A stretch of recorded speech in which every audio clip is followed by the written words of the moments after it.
higa. Jonyuol mag nyithindo mani kod ng'ol okwa mondo oter nyithindgi e skul kendo yudo tiegruok makare mondo konygi e ngimagi manyime.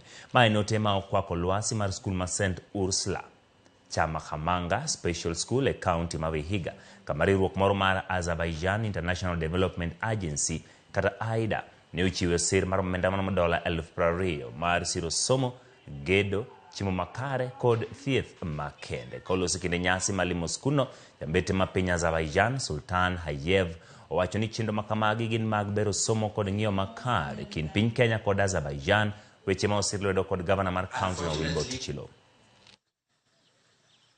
Most people feel shy or feel ashamed when they have students or children who are either mentally or physically challenged.